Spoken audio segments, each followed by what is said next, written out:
Bonjour, bon après-midi. Le bureau chargé de l'information et de communication à la présidence de la République a décidé de rencontrer aujourd'hui tous les médias en ligne diffusant sur l'actualité burundaise. Nous sommes ravis de vous voir ici, présents, en un grand nombre. D'ailleurs, nous sommes surpris.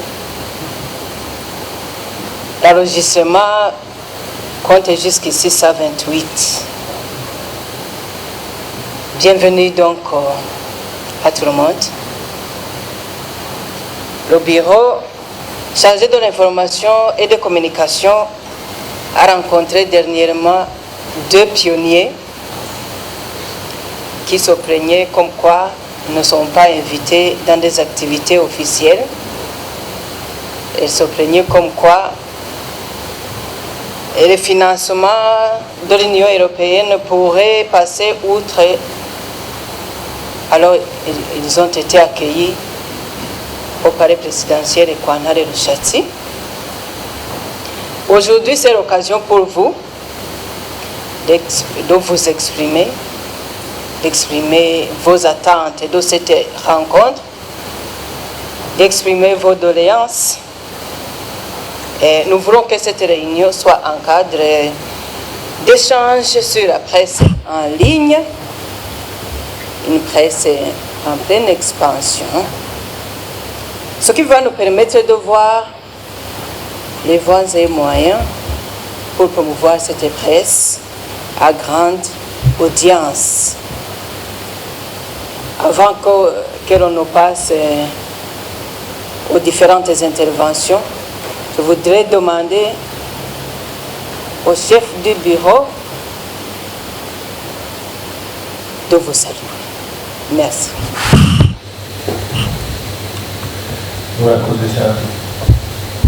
Oui, vous tenez,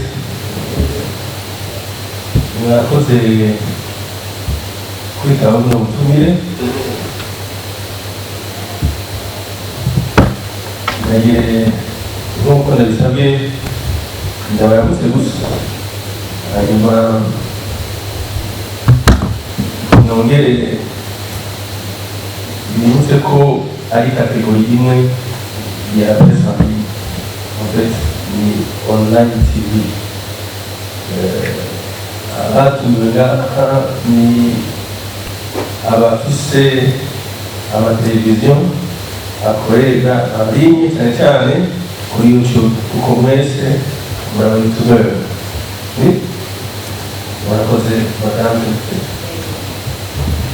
Murakoze kunsubiza ijambo. Nari kubabwira ngo mwese mubanze munyibwire.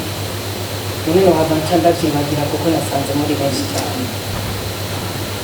Rero c'est la presse, tuvuga mu ndimi zose, ushaka kuvuga Igiswahili, ushaka kuvuga Icyongereza, ushaka kuvuga Ikirundi, kuko bose barabyumva. Niba batavyumva naho nabura abavyumva bakabibandikira bakabibabwira neza. Rero muno mwanya ndagomba guha ikaze mwebwe mwese umuntu afise ijambo icyo agomba kuvuga imbere y'uko tuja guha umwanya mwiza chef de bureau chargé de l'information et de communication akababwira nawe icyo abiyumvira ko icyo ababonamo uko abifuza ko byogenda. Turabahaye ijambo rero ushaka kubyakira. Fate nkarino dotoriyare yanje ko ari kwereka abarundi bari hanze y'igihugu ubwiza bwacu, ubwiza bw'igihugu cyacu, ingabirano n'impano cyane cyane ziri mu bene gihugu w'abarundi cyane cyane niyo ari editoriale yanjye. Rero iyo bishitse umuntu akagenda fata akaduga nka ruguru agiye kwerekana fate nka shite mu ishanga ukabereka yuko ikinyamakuru cyane wasabye uburenganzira bwo gukora mugabo kuko babona ko atari cyane cyane baba bazi yuko abakwiye gukora ibyo ari yaterebe yonyine ugasanga barakundiye uburenganzira bwo gukora bisanzuye kandi mu gihe ugiye gukora ibyiza birata igihugu cyacu cyane cyane kubera iminota mike mwaduhaye n'ubugereza abari ndazi bafite byinshi baza kongera ku bakozi. hanyuma ikindi kibazo nk'uko abandi babivuze irashikana idutumirwe mu bikorwa bikomeye by'igihugu.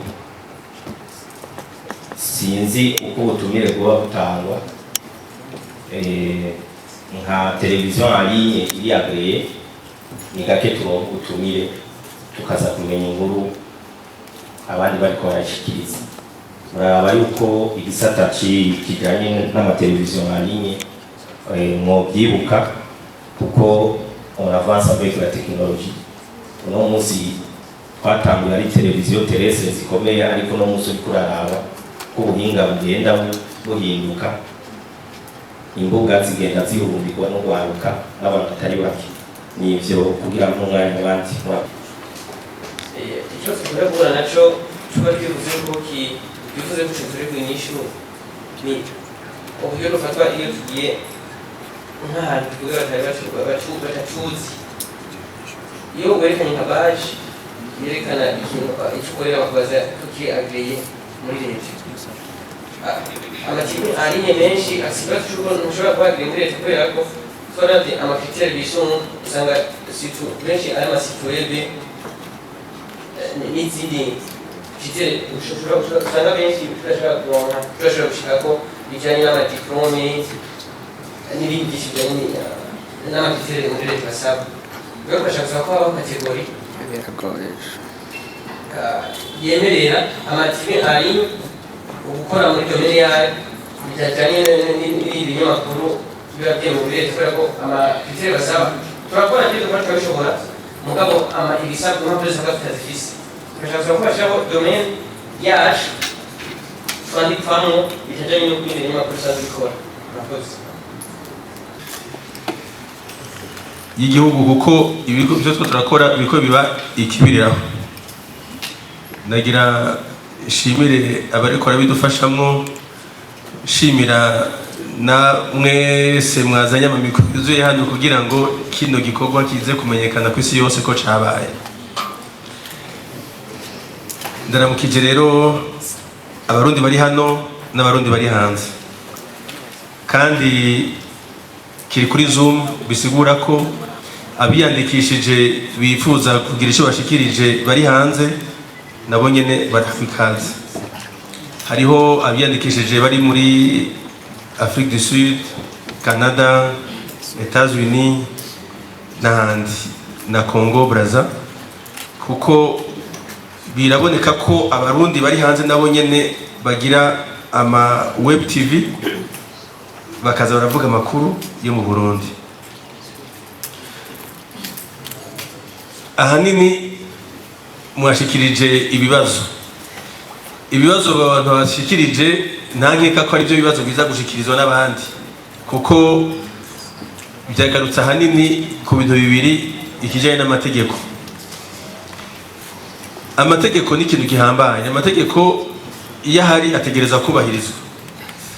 Jewe sinoba ndi ngaha ngo mvuge nti amategeko turayafuta, kuko nta kuntu twayafuta. Amategeko ariho kugira ngo yubahirizwe. Mugabo amategeko agenda aratera imbere. Amategeko agenda aratera imbere, arahinyanyugwa.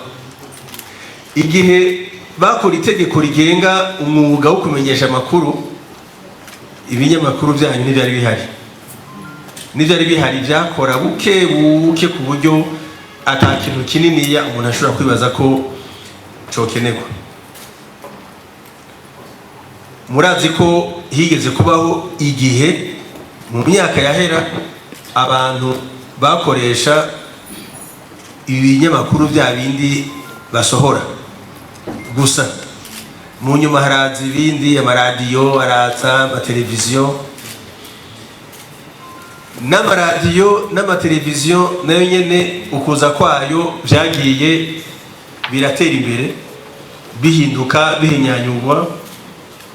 Haraza internet, haraba abakora kuri internet.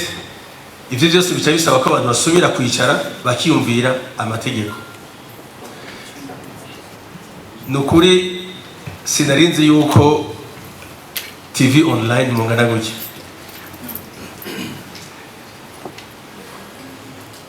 Liste mfise mu bisanzwe dufashe abagumye biyandikisha tugeze kuri 136. Niyo liste ya nyuma isaha 8. 136 muri kino gisagara benshi. Mwabonye ko ibice byinshi mutemewe, hariho abafise uburyo bafise online TV nka kujya kwa Iwacu basanzwe bemewe.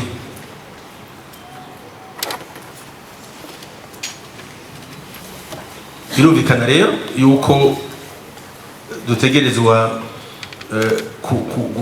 gusaba nkuko mwabisabye ko amategeko ahinyanyugwa. Abo bantu bangana gutya si abantu bake, kandi uko mwaje nk'abaserukira ivyo binyamakuru. Iyo tubabwira tuti umwe wese naze nabo bakorana nitwari kuronka aho tubakwiza, ico ndakizi kiraboneka. Nagira mbanze ndabakeze kuko mwashimye kutiba, mwashimye kutaja mu zindi ngeso, mugira muti reka turondere ingene twokrea akazi. Ico nico gukeza.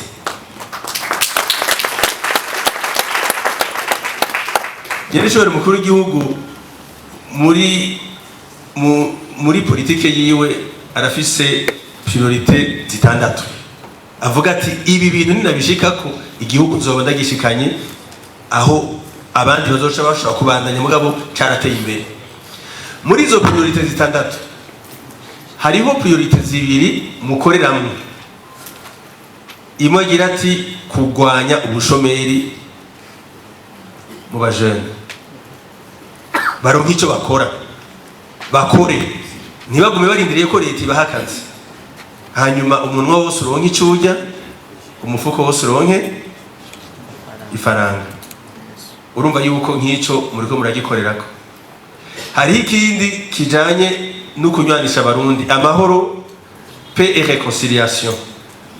Kuko iyo muriko muragira ibiganiro, nta nahamwe ndigera mbona mugira ibiganiro byo kujyanisha abantu.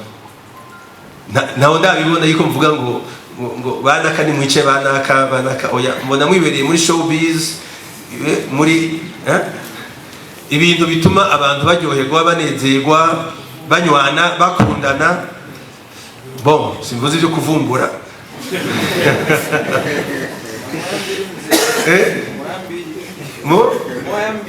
Moya mbili. Je no si wamvumbuye. Tuvuge ko no musi nanje navumbuwe. Sawa mugabo igihugu rero mugabo cubakiye ku mategeko. Nukuri igihugu cubakirwa ku mategeko. Nta gihugu na kimwe ku isi kibaho kidafise amategeko. Itegeko ubonye ko rifise ico ribuze, usaba yuko ico kibuze kijamwe. Ariko ntuca uca ushaka ngo je nta ngorane ibindi bizokurikira.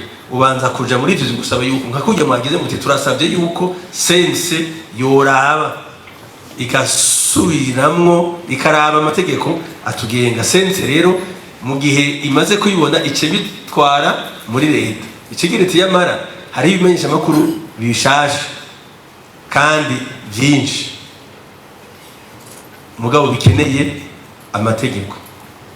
Hari mugabo nk'iryo nk'itegeko hari gihe rimwe murabona murenga ikijanye na vie privée. Sinzi ko murayibona ko kenshi musanga mwarengeye abantu karimbi. Sa mama ipanze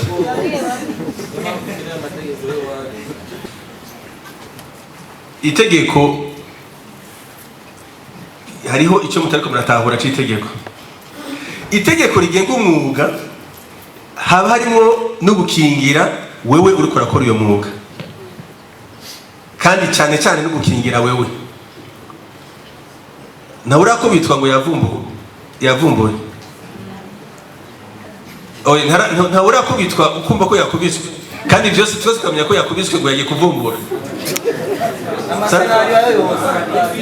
abari seni yuko yakubiswe. Bon, très bien. Ndazi neza yuko nta n'indwi iheze hariho umwe muri mwebwe yanterefonye nuko nari mu yindi nama ambwira yuko yahamagawe ariko arakurikiranwa agira apfungwe kubera ibintu yashize kuri chaîne yiwe. Sinibuka uko ariwe ariko yampamagaye ambwira ngo mfashe. Cyane amaze none uremewe gukora ako kazi ngo yashindaronka agrema ya sense. Utararonka agrema ukagenda ugatwara mikro ahantu urashobora gufatwa ukagirizwa yandi makosa kuko rya tegeko rikingira ubwa mbere wewe. Nico gituma habaho ijya carte de la presse. Aho ugiye kurondera inkuru bakubajije ati ucuvuga ati he je ndemerewe kubaza kuko umwuga wo kumenyesha amakuru harimo na enquête. Urashobora kuja gutohoza ikintu ivyo basi byanyu byo kuvuga ngo bakubitanye umugabo n'umugore ugiye kutohoza yuko umugabo n'umugore by'ukuri baraye bagwanye ukaja kubitohoza neza neza kugira ngo ubujigize nese inkuru barashobora gukurikirana kuri violation de domicile, bashobora gukurikirana kuri violation de la vie privée, bashobora gukurikirana kuri bintu byinshi cyane. Ariko mu gihe werekanye ko wewe mu bisanzwe urekuriwe gukora ushobora kuja kurondera inkuru akayikwiba mugabo wagerageje mugabo kagira ati rabaje ndafise kibinyemerera. Urumva rero ko rya tegeko ukurikurikirana ukurikurikiza ukurishira mu ngiro bikingira wewe ubwa mbere na mbere. Simvuze ngo nukuri nta kizoshoboka itegeko rizokamarira rya nyene oya nukuri nibwirizwa shingiro rirahinduka ari ryo tegeko bavuga nyamukuru mu gihugu la loi mère rirahinduka. None amategeko ari munsi y'ibwirizwa shingiro ni kuki atohinduka? Arashobora guhinduka. Abo bene igihugu ni mwebwe muvuze muti turakeneye ko itegeko rihinduka kugira ngo ridukingire bararihindura ariko bigafata inzira y'ukuri. Ahantu umukuru w'igihugu yaberetse yuko ashikira umuntu uwo ari we wese mwoja hamwe mwese uko mungana mukandikira ikete mukamandikira ikete rimwe mukaresinya ati mukuru w'igihugu twaragutoye iri tegeko riratugoye duhindurire atabifanye niko bimeze. Kandi nahagiye hose arabwira umuntu ati uwufise icyo ashikiriza nakinshikiriza mu minsi mike iri imbere hazoho n'umurongo muri presidence mu telefone mu mushikiriza imisi yose ku mwanya ico mwifuza kuko murazi ko ku makomine hari bwa busandugu vyarabonetse yuko hari abadashobora gushika kuri bya busandugu ariko abantu benshi bafite amatelefone ushoye kubugurura ku buryo n'ufite telefone agira ati ndarungitse. Rero turi mu yindi ngendo yuko ico umwene gihugu akeneye arico leta imukorera. Ivyo rero ntimutinye sense ndazi ko yabagirije inama mu mpera z'umwaka uheze yabasabye ko muja kwiyandikisha. Hariho ndazi ko hariho abagiye kwiyandikisha batararonka bataremererwa kuba arivyo basabye batarashobora gushikana. Ndazi neza yuko hariho ibigoye mwavuze nk'akarorero impano z'umuntu ni nka kujya kwa gasapu igihe akora iradiyo urazi igihe byamaze kugira ngo aronke autorisation yuko iradiyo yiwe ushobora kuvuga agrema byaramugoye cyane kuko hari amategeko ibintu bitegerezwa gukurikizwa atarafise bitashoboka ariko mu nyuma byarahinyanyuwe arashobora gushika kuco yari yifuza kuko igihugu gifise umuntu nk'uyu afise iyo mpano gitegerezwa gukora uko gishoboye kugira ngo kimuteze imbere. Mu bindi bihugu natwe tuzobishikako barafinansa même la recherche. Wewe mu gihe ufise iyo mpano ahubwo leta irashobora kuguha n'uburyo kugira ngo ushobore gushikira kuri iyo mpano. Ubu rero mu nico twakoze leta nkozi yarashizeho banki y'abajene mufise umugambi mukawandika neza mukaja kudefanda muri banki y'abajene barabaha imfashanyo ingurane nako simfashanya ingurane kugira ngo mugende mukore muze mushobore kuriha buke ko murakenera equipment murakenera nabonye mugira n'udusaro twiza materiel n'ibindi ivyo rero nibaza ko ku gice cya mbere tuvyumva kumwe twemere twese twubahirize amategeko uko ameze mugabo musabe yuko amategeko ahinyanyurwa mwabisavye kandi vyashitse kuko ndazi ko na sense yarungitse intumwa ngaha bavyumvise natwe dukorera muri biro by'umukuru w'igihugu twavyumvise tuzobishikiriza muri raporo yuko icyo musaba ari uko itegeko risubirwamo kugira ngo namwe mushobore kwinjiramo ivyo rero vyashitse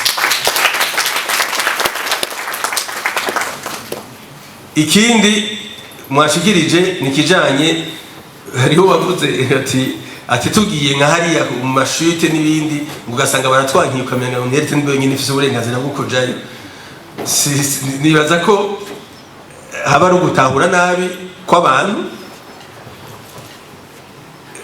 icyo ahantu hose mu gihugu cy'u Burundi mutarenganya imbibe igihugu cy'u Burundi murakingiwe n'amategeko ahantu hose mu gihe rero mugabo mwamaze kuja muri aya mategeko ahantu hose urumva umuntu arashobora kukwima iyo nkuru kuvuga ati we ntiwemewe urinde byarashitse mvuze mu bijyanye n'umutekano byarashitse aho abantu binyegeza mu mwuga kugira ngo bakore ibindi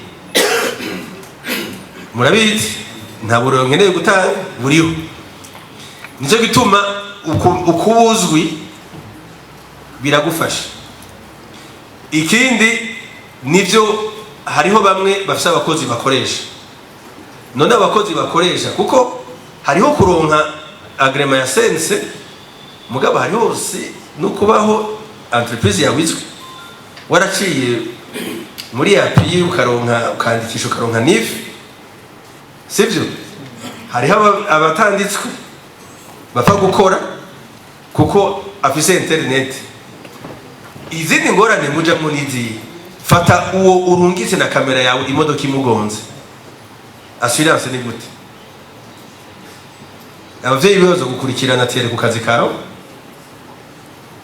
ariko mu gihe yemewe n'amategeko azi ko yari ku kazi afite na contrat ntibarondera wewe bavuga bati hari umuntu yari ku kazi kandi bamukotiza hariya muri NSS bakotiza ni ukuvuga yuko assurance ikikora ubuhegeye kumukingira n'udufaranga duto duke wewe ukwemera gutanga mugabo ukabuhegeye kwikingira byinshi hari amakonfirma muvuyemo aho uzobona abantu ko arafatana amashati ati none ikinga ntiyamugonze yari ku kazi kawe si bamutumye si bamurungitse none ubu yavunitse ukuguru zara amashati yo kumuvuza kuko wewe nta ubu utari kurakurikiza amategeko uko ameze urumva rero hariho uko kubiri hariho icyo ndabashimira kuko mwakariye akazi ariko no gukariye akazi ni mugashire ku murongo neza gashobore kubatunga gatunga imiryango kongera gateza imbere igihugu navuze yuko mufise ivyo muko murunganira muri wa mugambi kugabanya ubushomeri sawa kunywanisha abarundi kubanezereza abantu bave mu bindi baryoherwe sawa hariho n'ikindi kinini iyo muko murakora burya mu priorité akomeye priorité de priorité le tourisme umukuru w'igihugu arayifisemwo ishaka rinini cyane amahera aza muri tourisme ni menshi tourisme nishobora gutera imbere abantu batamenye Burundi ivyo muko murakora mwerekana hirya no hino mwerekana amatana abantu bafise mwerekana ibihanza birafasha ni contribution nini cyane nukuri nawe reka kubashimira kuri ico ariko rero imvugo tugarutse ku ma views ukeneye ama views ugaca ukoresha n'imvugo imwe imwe idashimishije. Urumva yuko amaviews uraza kuyaronga mugabo hari ikindi kintu uza kubura. Ni nka wa umuntu avuga ati je ndi muri business, bagutumye kwica umuntu, hakuna shida, ni business, l'essentiel ndonka amahera. Hariho naratanze akarorero mu minsi heze, ndavuga nti abakoze ikiganiro baraje muri presence turaganira, ndavuga nti sawa, nukuri numvise ubutumwa, okay, ariko hariho abantu bashobora kubitwarira ku ngene mwavuze ibintu bimwe bimwe, niba bitwarira mu bacahe mu bigenza gute, niba basaba indishi y'akababaro y'ama views twa dufaranga twarose ku ma views nidusha tugenda kuriha indishi y'akababaro. Iregura ashobora kuronka ayo ma views ukaronka $1000 n'ivyo bagaca baguca amande ya 5 million. Nari ya $1000 ntigiye, ndazi kuco uvuga uti cando nk'izindi views kubera bamfunze, mugabo sawa ntangora, mugabo hariho aho utakaza. Abantu bose bo ku isi yose nta ibintu byose biri en ligne, biri reglementé ku isi yose. Koresha amayeri yose ushaka ego, ariko ntugende mu bintu bivyola la loi. Urashobora kuja guherayo y'ama views uzoyaronka muri ndani, mugabo umaze kuja indani, abana, umugore, iki famille wafasha, umuvyeyi yakuze wariko urafasha, bigenda gute? Kuko ntushobora abantu bose bazokwihangana ko vie privé yabo yose utora ugaterera ku mbuga. Arivyo mwakinye isinema, amafilme n'isa warabaho, ntarimwe yase ko cawiyandikisha mu bakina amareresi, uvuga uti jewe nyina amafilme. Hariho ibiganiro hanze bibaho bisa n'ivyo kuvumbura, birabaho, mugabo uba wabirondereye lisansi Viena, byose biba bizwi ukurikije amategeko, bazi ko ari byo ukoreramo. Hariho n'ibihugu bafite amategeko bemera n'abajya baja muri pornography, hari ibihugu bivyemera, ariko akagenda akiyandikisha akaja muri byo kamenye tuyo iratakaye, tumushize muri babandi turamuhaye nagende hariya. Mugabo mu Burundi ntiturashikaho kandi ntituzohashika yuko tuvuga tuti ubu turemeye yuko abantu bagenda muri pornography, abana bacu niyo mu mico y'abarundi ntibizopfa bishitse. Rero ni wagenda no mushaka gusa n'ivyo bazoguhagarika n'ingoga, hanyuma kugira ngo bashobore gukingira abana bariko baravuka bakura. Igihugu gifise responsabilité yo kubakingira.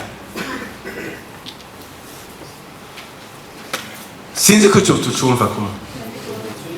Rero umuvumbuzi yiyandikishe nk'umuvumbuzi, ni film, urakina amafilme yo kuvumbura, bose bakamenya ko hari abafise utuntu abakomedien, tuba tuzi ko ari umukomedien, nubwo ugenda gusubiramo president bose baratwenga kuko tuzi ko ari umukomedien. Ivyo byose birafise inzira bifata.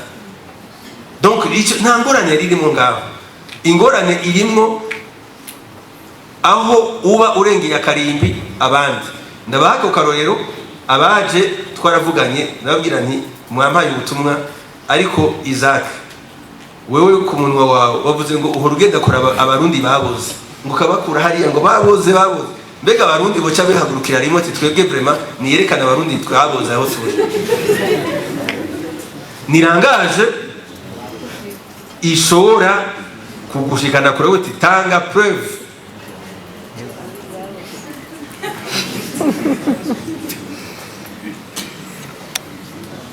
Nk'utwo tuntu kubera kuryoherwa kurondera views urashobora kwihenda. Rero suko nimba sensi bareka mugakora igahumiriza, nuko ni muri bwa buvyeyi nyene, ariko nubwo ihumirije gato kugira ngo mube murakora, mube nayo ibirahinyanyira amategeko, ntimuce mugenda mu konona. nico nukuri nibaza ko twovugana.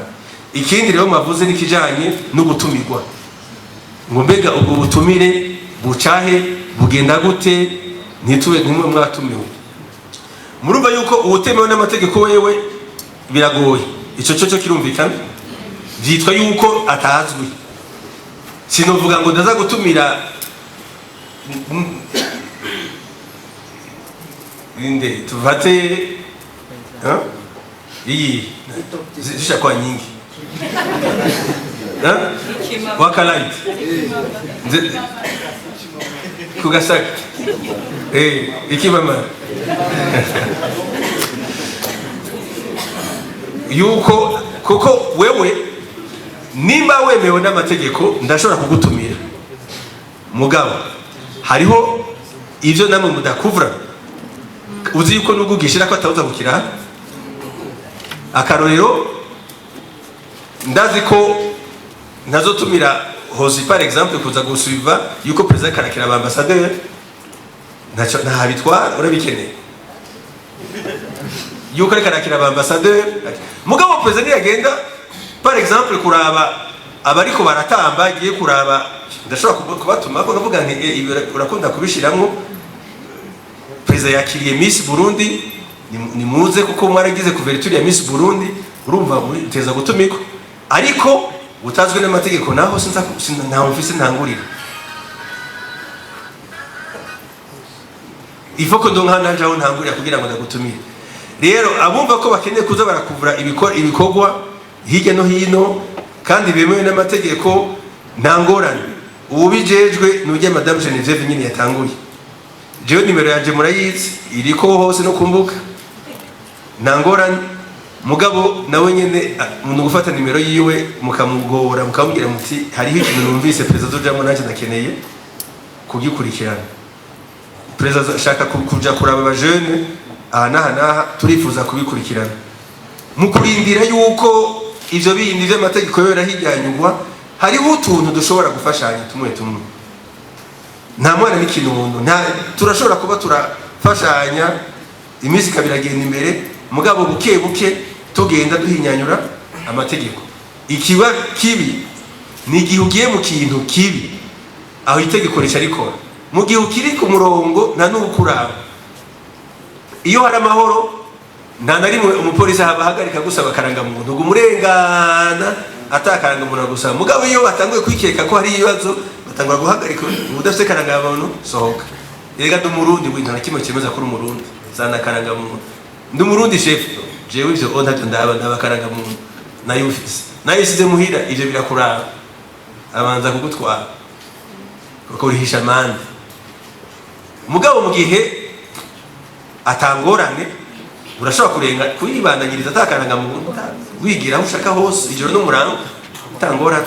N'ibiro byanyu niko bimeze mwijoro, murabuko muragira amakuverture sense biryamiye bari alaise, nabo muriko murazunguruka, muriko murakizura murondera amakuru hirya no hino muvumbura mugira iki kaja kuri YouTube. Bon, mu gihe atangorane iraba hakuna shida, ariko habayeho probleme umuntu acagaruka ati wufise uburenganzira buwe. Ndatangurira inyuma kubajije ivya YouTube. En fait icyo ngira ngo benshi batazi, mwebwe murabakoze ariko murabakoze ba YouTube ndabesha un partenaire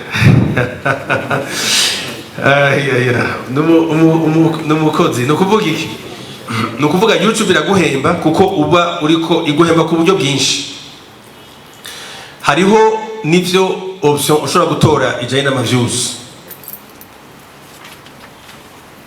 ndabesha ni ku ma views umaze gukwiza nka 10,000 views ugashitangura guhembwa bivana n'ama option umuntu aba yatoye. Biriho ku ma publicité, si kuri YouTube gusa, aho uko ugenda ushikana un package y'ama views uba uhejeje kugenera amahera. Mugabo hariho n'ibindi bijanye najya ama publicité aza hagati muri video. Irya video uba washizemo barayicishamwo ama publicité. Izo publicité nazo ni le nombre de fois ziyafisha, mugabo cyane cyane kangahe bakritseko. Ico o kiba gihejeje kugenera ikashi. N'uburyo bwinshi, nkuko ushobora kudandaza video zawe zikagenda, nkuko ushobora gutoriza iz'abandi ugashira iwawe, ibyo byose birashobora kugenera amahera. Ni kuki YouTube ikoresha iyo system? Ni system sinshasha, ni system ikora no kuri email. Nivyo kugira ngo ukoreshe YouTube teza gukoresha Gmail. Mais avant yuko YouTube itangura kudandaza uko, le fait yuko ufise adresse Gmail wabuhejeje kwinjiriza amahera YouTube. Ni kuki email ziri gratuite? Ni kuki Yahoo idandaza gratuitement, Hotmail, Gmail n'izindi? Nuko uko benshi baza kuri iyo platform niko nawe ashobora kudandaza publicité. Nijyari mu Burundi abantu bafata ama publicité menshi wasanga ari muri Coupe du Monde. Ama Coupe du Monde ama publicité acaduga kuko bose bari imbere ya ekran bakora umupira. Système rero ya publicité witwara ahari benshi. Igituma rero YouTube bikirarondera yuko mwese mujako nuko uko muba benshi, uko mugira ama video menshi, niko YouTube nayo yunguka amahera menshi cyane kuri publicité. Mugabo kugira ngo yankuraje abantu gushirako no kurondera ama views, itegereza gucifata kuri ya publicité igaguhako. Iguhaye ko uraronse, we yaronse menshi cyane, nawe araguhaye duke, ariko kuri wowe ni twinshi, ugaca ubandanya ushirako. Birumvikana ndibaza ni system yoroshe kumva.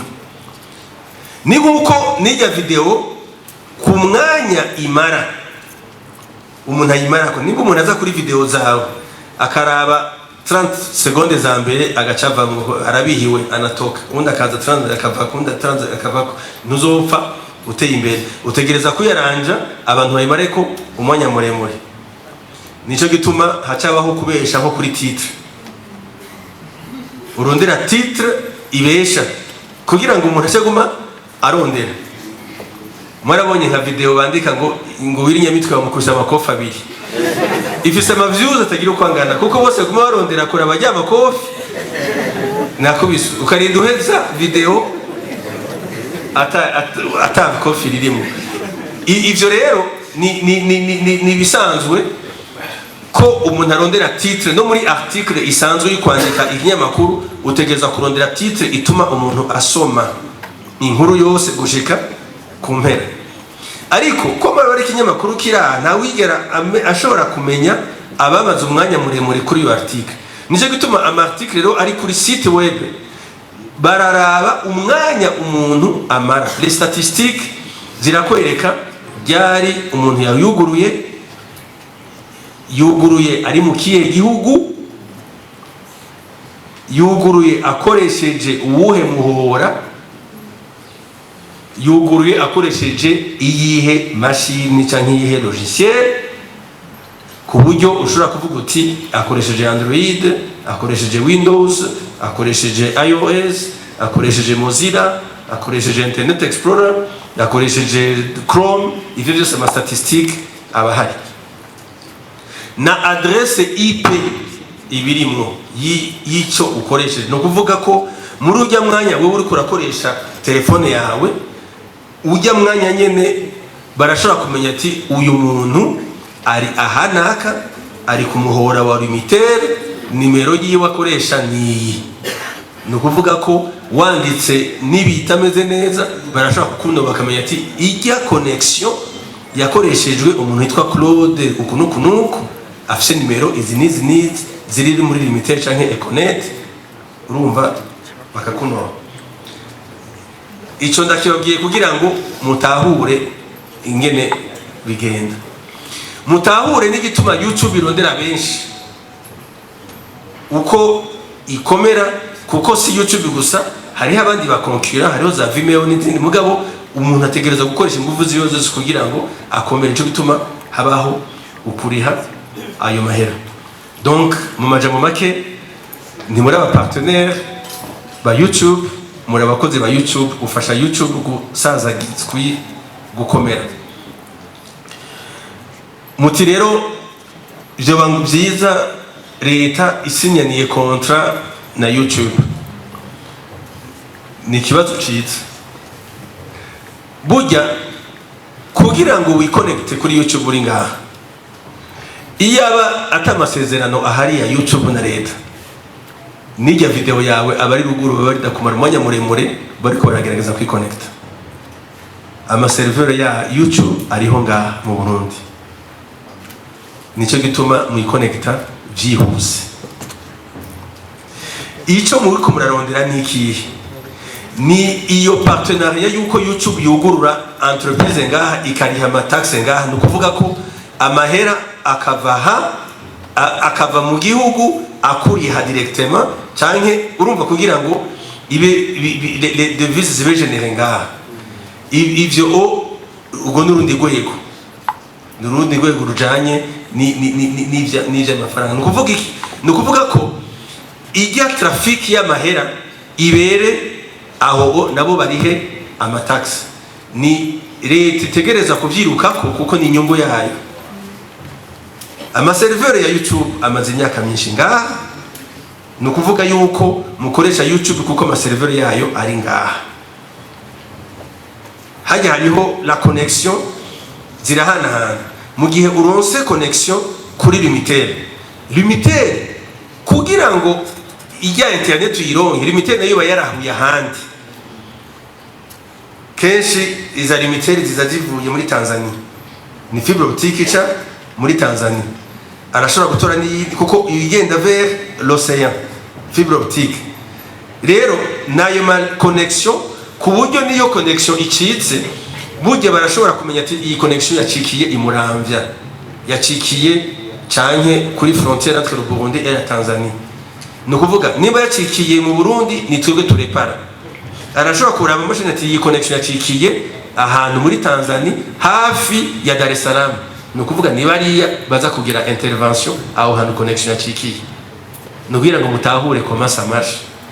Donc iyo aba YouTube itari ngaha rero nimwe mufise izo facility.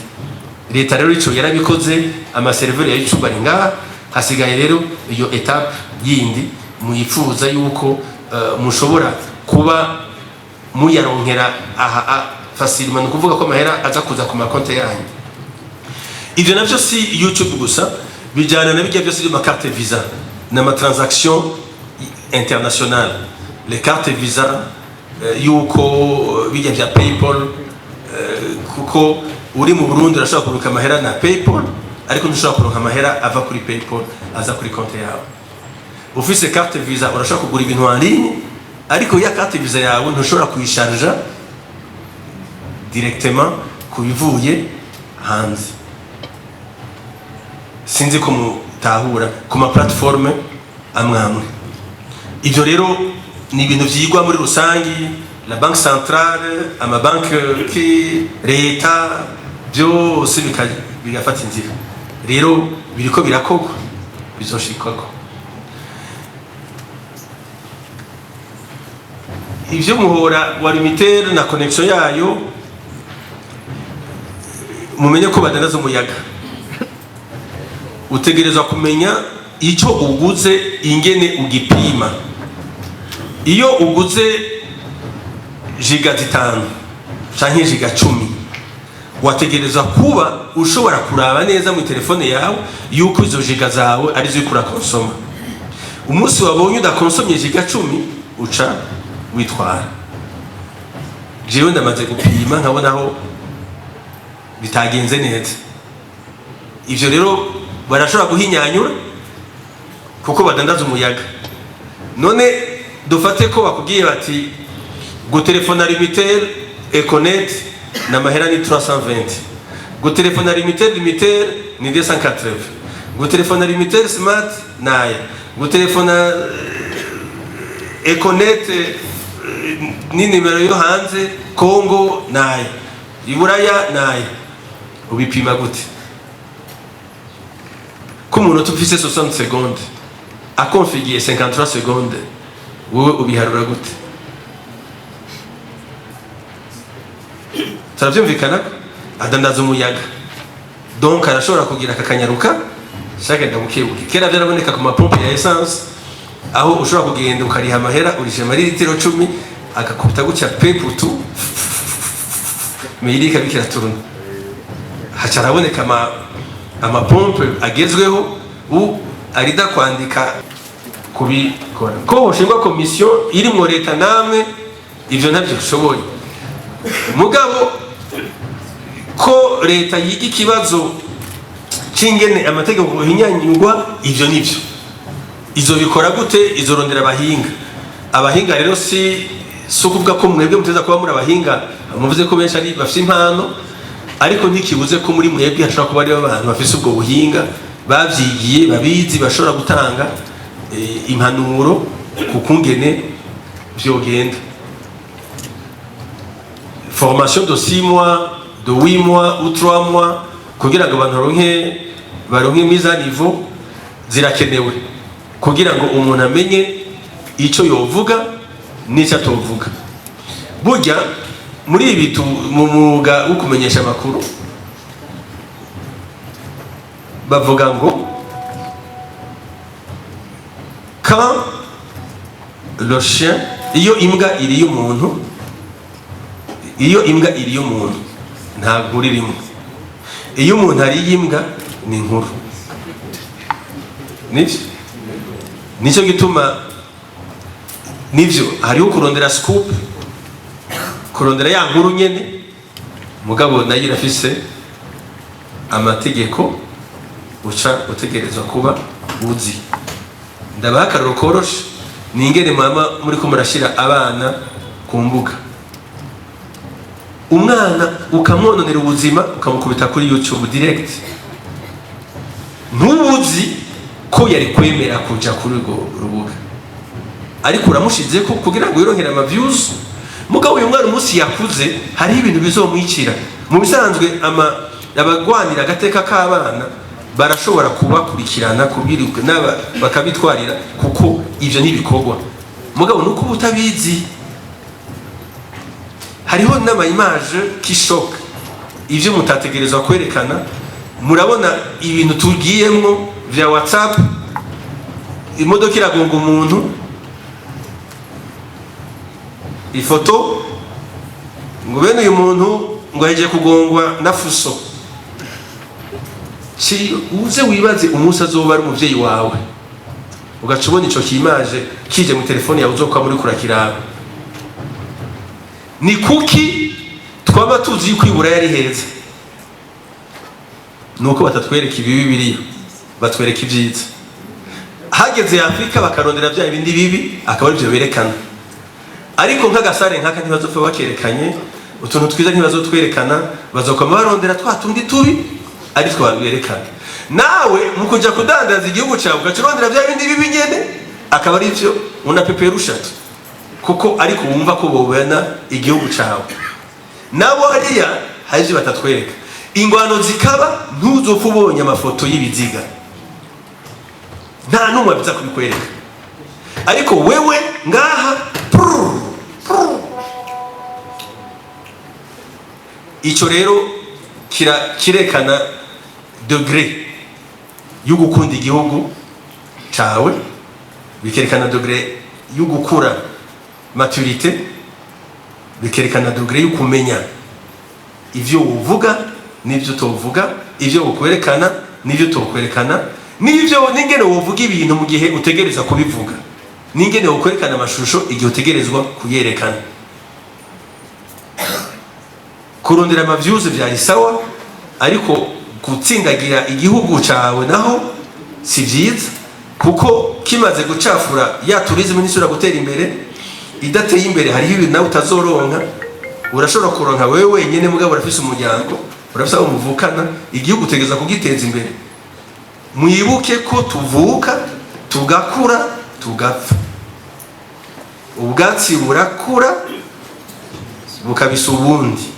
Utegerezwa kumenya ko umunsi umwe uzogenda, ntihagire umuntu azokora akora nk'uko umenya ntazoba. Utegerezwa kuvuga ati nzosigira ihe zina, abana banje nzobasigira iki, igihugu canje nzogisigira iki. Umwe wese azane contribution yiwe dushobore guteza imbere igihugu. Si bicafuza gusa igihugu, byategerezwa kuboneka ku byo muri mukoresha. Mwategerezwa kurondera ikintu gihesha iteka n'igihugu cyawe, nawe ukabona yuko nawe uri fier y'igihugu cyawe, ko abantu bakimenye neza. Uribuka ko hariho n'abantu yagenda ku maradiyo hanze ngo nagira ndabasabe ngo ntimuze muzane imfashanyo, ngo nimuhagarike imfashanyo, ngo abasore bari muri Somali ngo nibasure guhembwa. Umusozi agiye muri Somalia agiye gutanga ubuzima bwiwe, yitangiye abandi, mugabe cyakuye hariya kirafasha umuryango wiwe, ngaha gifasha igihugu. Nico mwategereza kwama mwibuka. Twarigeze kuja mu bintu byo gusambura amazu, Kamenge, Ngagara, Musaga, iki muravyibuka, abantu basambura amazu kugira ngo batuze abantu. Bamaze kuyasambura, amahoro abonetse, inzu zo gupanga zirabura, ziraduga ibeyi, warayibomoye, urabuza aho uba, kandi nta mahera wabikuyemwo, ubu utegeza kuriha menshi kugira ngo ube mu nzu. Nivyo bikwereka ko ikintu cubatse mu gihugu ni itunga ry'igihugu, iciza cinjiye mu gihugu ni itunga ry'igihugu. Rero usenyura igihugu cawe, nubwo ubukoze akantu kamugakura ko ati je ndakuye kwishura y'igihugu ni gise nabi, n'abaturiste baza, n'aba investisseur baza, abantu baragitinya ati ntawoza ku investissa amahera ari. Ariko iyo azana amahera akiinvesta ngaho, ni bimwe bavuga ati YouTube nize ku investissa, none izoza ku investissa ibona ama image mutanga ama image ateye ubwoba gusa. Nishobora kuza ku investissa ngo yugurure biro ngaha, igira abakozi ngaha, namwe muri mwebwe ibace barokwitamo bamwe baronka akazi, ntibikunda, kuko bagira bati ama image turonka avuye mu Burundi ateye ubwoba, baca bareka. Ico rero nifuza gose ko mukimenya. Muri showbiz, kandi nabwiye yuko showbiz ni ikintu kinini cyane mu gihugu. Umuntu adatahura icyo aricyo showbiz, uwo ntashobora kuba ari kumwe natwe, kuko le showbiz ku isi yose usanga irimwo amahera menshi cyane gusumba ayo mushobora gukura ahandi, ni yindi petrol. So ibyo mukora bitegereza gushigikirwa. Umukuru w'igihugu arakunda abajene, umujene wese ari ku kivi mu mategeko wagira ati mumushigikire. Nico gituma nka biro ndongoye ntashobora n'umwanya n'umwe kuvuga ahantu hari activité y'abajene ngo ndeke kugenda, ntegereza kugenda. Vendredi nagiye gushigikira Masterland mu ijoro, dimanche mu ijoro nagiye gushigikira MacArthur, nawe hari ejo ariko arakora ibintu byiza cyane. Uno munsi namye gushigikira Jimbere kuri application yabo nshasha. Umuntu wese azokumva ko afise icyumviro yifuza ko duhana dufashanya, aze adutume ko tubuze, kuko nisho tujeje. Umukuru w'igihugu ntiyoshira imbere ugufasha abajene no guteza imbere abajene, hanyuma twebwe abahanuzi biwe ngo duce tubaha umugongo, ntibikunda. Nivyo rero nibaza yuko icanyuma gusa no kwishura nikijya agira ati none twebwe tutemewe n'amategeko dukore canke tureke gushika none nubu usingiza imiko akarero ngaka ziri ngaha muriko murakora, kandi ntawuza kubabuza ngo ntimuzishire kuri YouTube. Ico itegeko ritabujije kiba cemewe, nta tegeko ribuza ko les médias en ligne zibaho, nta tegeko na rimwe ribuza ko habaho online TV. sibyo? Icyo nababwiye ni itegeko ryo kwitwa umumenyesha makuru. Namye nkurikira mu kugurura kwa Charles TV. Charles TV ari he? Yaje. Namye nkurikira baransa Charles TV. Kavuga ati twebwe rero muri uno mwuga wacu kumenyesha makuru, abamenyesha makuru ntihaba haragira ko witwa umumenyesha makuru udafise ikikuranga nk'umumenyesha makuru. Vuga uti twebwe nk'aba YouTuber, sawa, ndi umu YouTuber, nta tegeko ribuza mu Burundi kubaho ko mu YouTuber, ntaribuza, ariko umumenyesha makuru atemewe n'amategeko arabihanirwa. Ntushobora kugira ati umumenyesha makuru, uri mu YouTuber, uri umukozi wa YouTube, sawa, ibindi tuzogera turabinyanyira buke buke. Ni ukuvuga rero Raphael warubajije tigitega ibanda nyikora ishira kuri YouTube niyikore, nta ngorane, ariko umunsi wakoze bibi ugacyoza abantu baca batangura gusoma amategeko ajanye ari mu gitabo mpanabyaha. Bavuga ati iyo umuntu acyoje uwundi ahantu magute, umuntu yarenze itegeko bashobora no press, baca batangura kurondera muri ya mategeko yose. Ariko mu gihe imeze neza nta problem, mwahora mukora kandi nta numwe ndigira telefone ngo reka gukora. Isaac yarabaye interview kangahe, nta ngorane, nta kibazo. N'ubundi wese azokenera interview araza ndamuhe interview, nta kibazo. Nagoma ambassadeur anihanganiye gatoyi, ari umuntu wo muri sense yipfuje kugira icyashikirije. Ego. Ko bagumye abadoma kuri. Byo bavyiza cyane. Ego.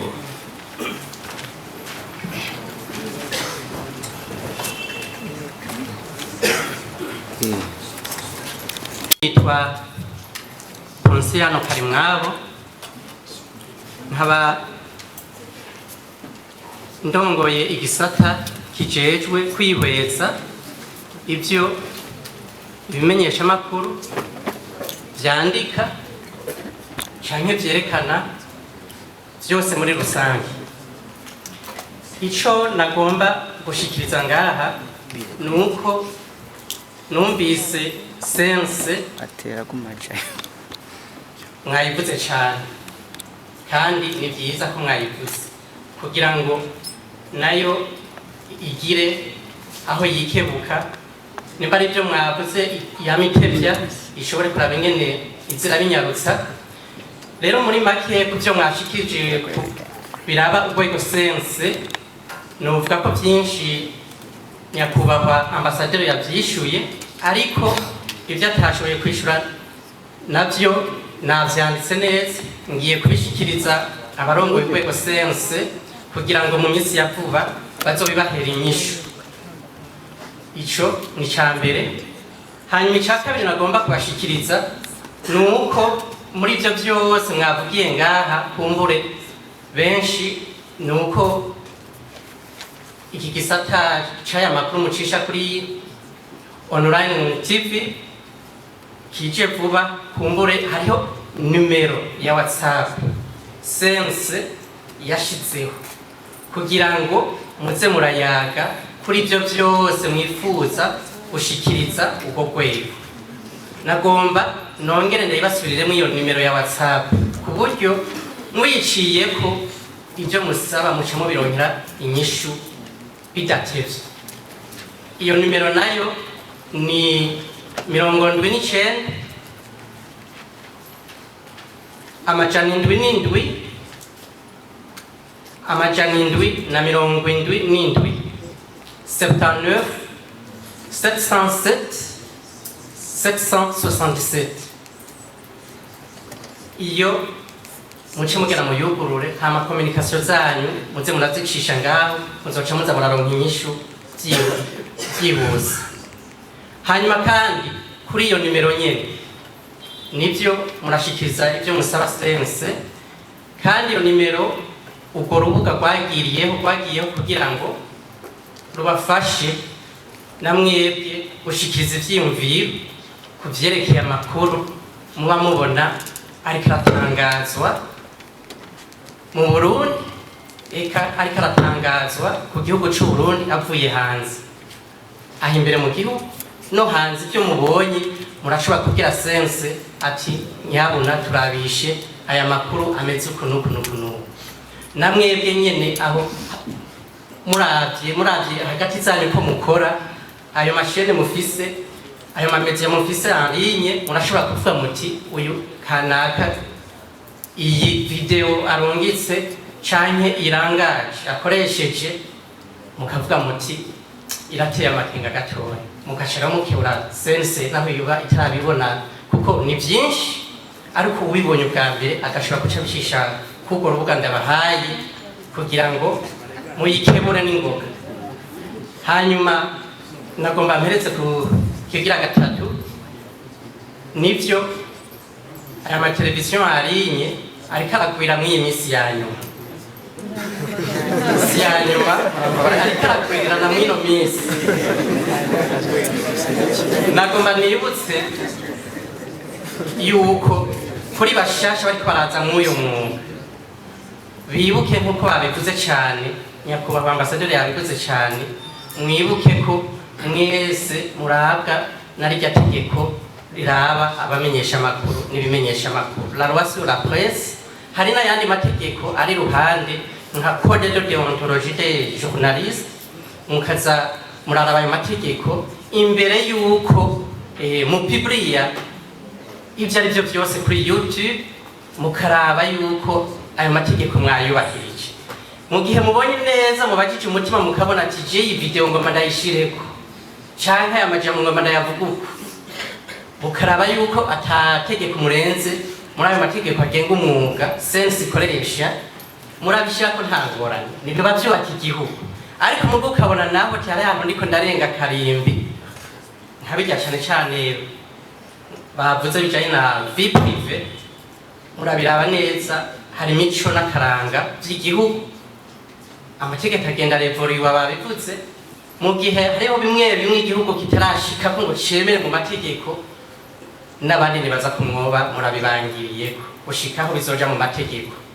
N'abarangiriye rero nivyo nagomba gushikiriza ngaha, ibindi byinshi muzobicishe kuko rubuga ndabahaye, hanyuma muzoza muronka inyishu vuba. Eka nivyo mwashikirije ngaha biraza gushika kandi bazogerageza bibahere inyishu mu minsi ya vuba. Murakoze cyane ku byumviro bishimishije mwashikirije.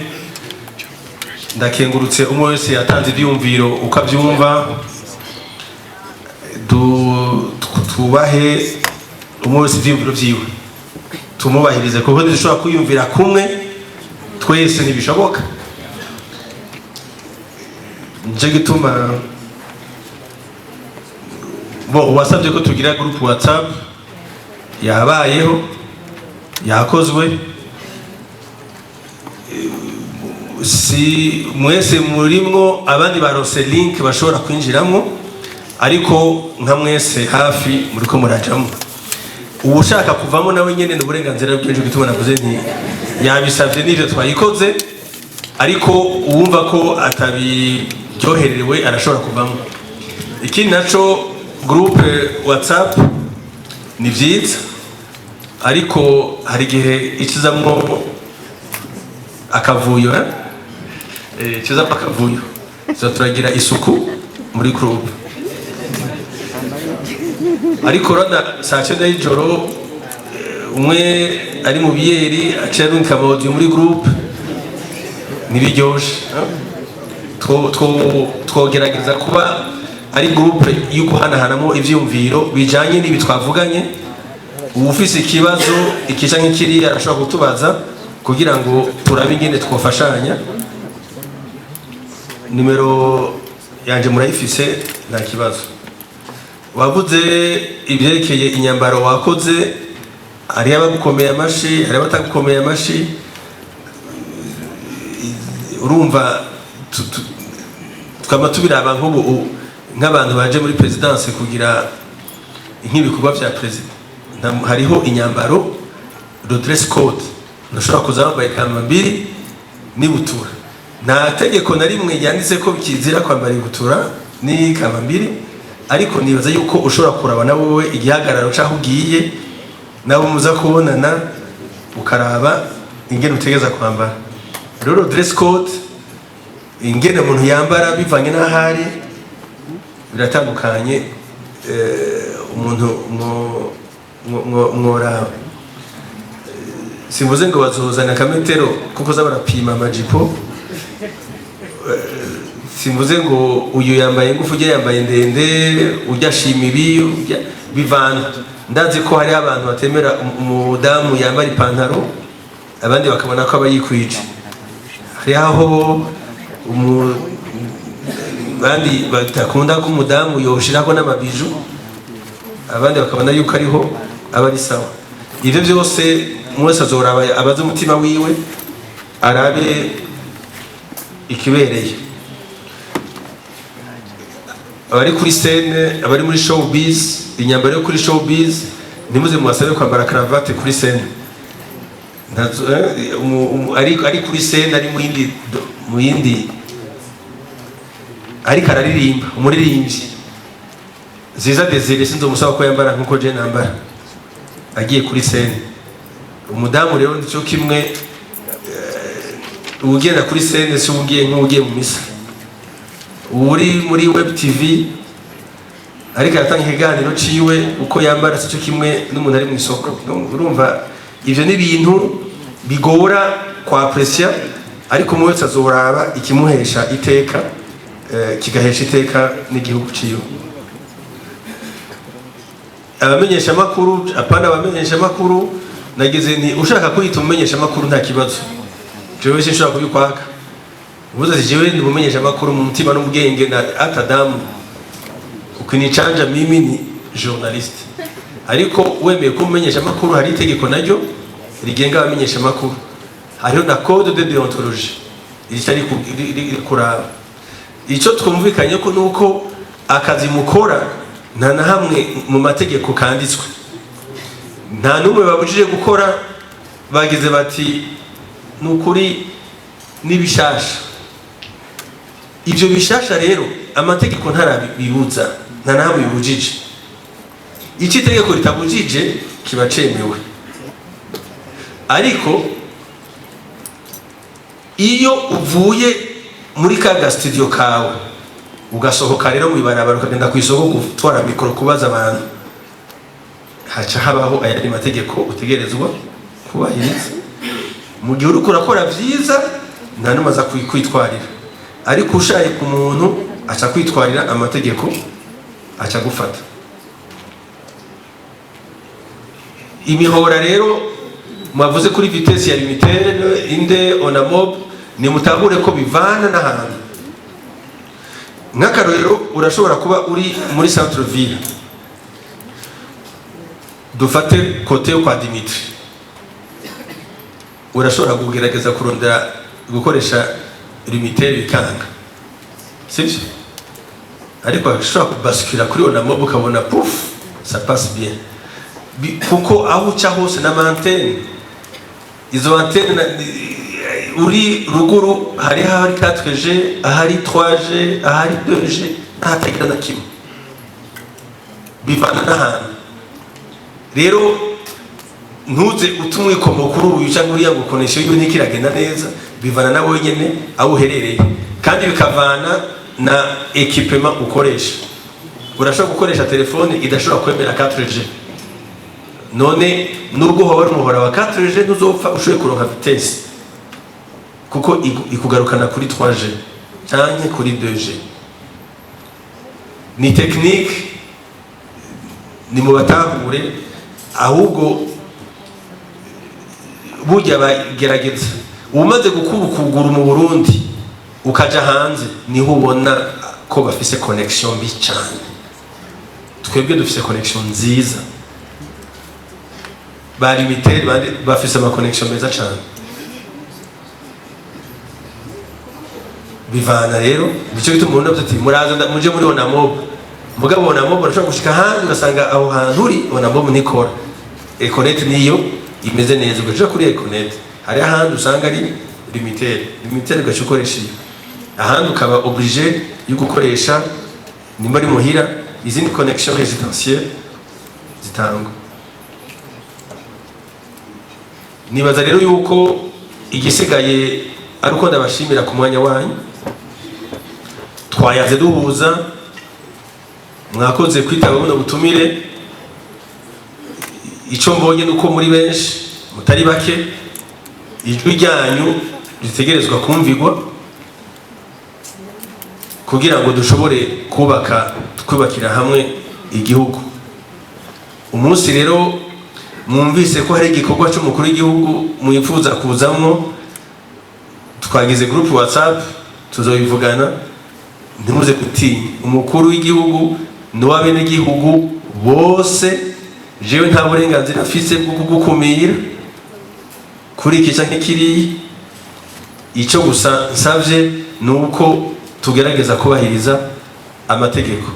Ubuzokumva ko hariho utuntu yifuza gushirako, nubwo zo bari video mutaje gufata, muzoce munsaba ati iyi video president avuze ibi ndayikeneye, tuzoyibaha nta ngorane. Rero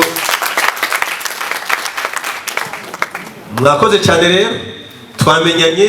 Reka rero abo umuryango ukomeye, umuryango uhuzwa n'ibikorwa, kugira ngo dushobore twese hamwe kubona ko bishoboka ko twiyubakira igihugu c'umuco nk'uko twabivuze mu minsi yahera.